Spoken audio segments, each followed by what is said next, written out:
verilmir və Əlimyandı adından maşın satanların yanında servis ekspertləri yoxdur, ustalar yoxdur. Gecə alınan, satılan maşınlar yoxlanılsın. Gecə ilə alınan maşınları orada da beyləşirlər. Orada da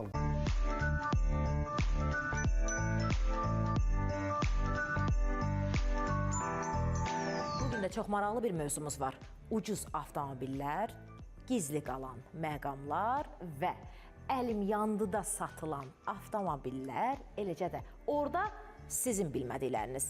Qonağım Tural Avtoservis 023-ün rəhbəri, eləcə də avtomobillər üzrə ekspert Tural ustadır. Tural usta, bir daha xoş gördük sizi.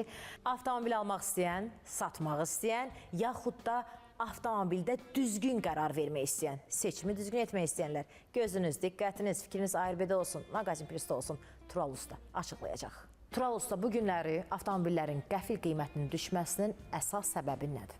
Çox gözəl bir mövzuya toxunmusunuz. Demək olar ki, Azərbaycanda bugünkü gündə Azərbaycan bazarında avtomobillərin qəfil qiymətlə bağlı olaraq ucuzlaşmasından gedir söhbət. Bu bir çox insanları narahat edir.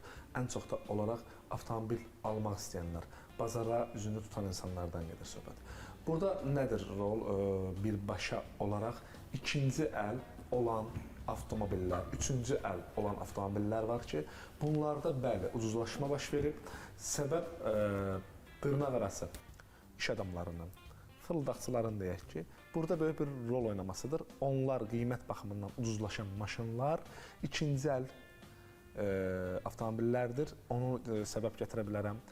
Kosmetika işində yaranan problem, avtomobilin özündə, kuzovunda yaranan problemlər, avtomobil alınandan sonra bir müddətdən sonra baş vermiş sürətlər qutusunda, motor korobkada, yəni yaranan ciddi nasazlıqlar və mən bu sadaladığım, saydığım problemlər var ki, onlar 1 manat, 2 manat deyil. Onlar 500 manatdan avtomobilə görə dəyişir, 3000, 5000, 6000 manata qədər gəlib çıxa bilər.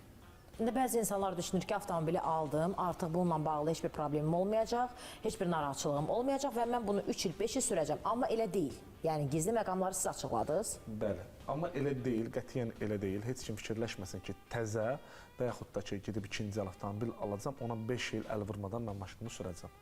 Siz maşın alırsınızsa, ekspert tərəflərindən, tanınmış servizlər tərəfindən, tanınmış ustalar tərəfindən avtomobillər yoxlanılmalıdır tam zamanətli, qarantili şəkildə.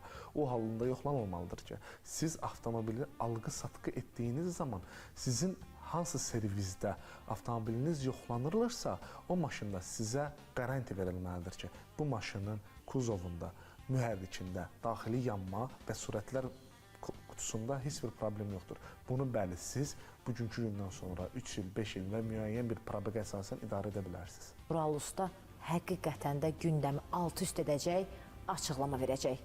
Əlimyandı avtomobilləri. Əlimyandı avtomobilləri gündəmin aktual mövzusudur. Əlimyandı avtomobilləri real fürsətdir, yoxsa orada aldana biləcəyimiz hansı məqamlar var? Aldana biləcəyiniz real fürsətdir. Birbaşa olaraq aldana biləcəyiniz real fürsətdir. Bunu tam olaraq hər kəsə şamil gətirmirəm. Demək olar ki, Bakı şəhərində, ən çox bu şəhərlərimizdədir, Azərbaycan Respublikasının şəhərdə, mərkəzində keçirilir. Əlimyandı avtomobil alqı və satqı mərkəzlərində olacaq ən böyük problemlər, alıcılar tərəfindən yaşanılacaq ən böyük problemlər, nöqsanlar o adın altındadır. Bunu bir mənalı olaraq deyirəm. Gün ərzində onlarla müştərilər bizə yaxınlaşırlar ki, bizim Əlimyandı adı ilə satılan avtomobillər var ki, burada ciddi nasazlıqlar, ciddi problemlər yaşayırıq. Bu, bir neçə insanlar var ki, Bakı şəhərində, o ad altında gizli fırıldaqçılar fırıldaq edirlər, hər kəsi aldadırlar.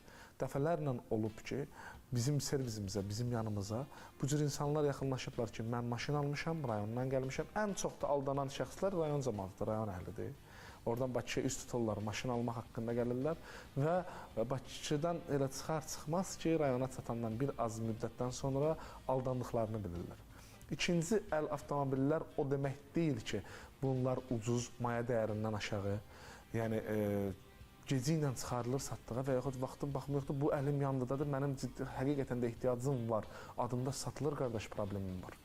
Siz gedirsiniz, maşını alırsınız, niyə görə? Bunlar əksər hallarda axşamlar olur. Çünki axşamlar servislərin 90% xidmət göstərilmir və əlim yandı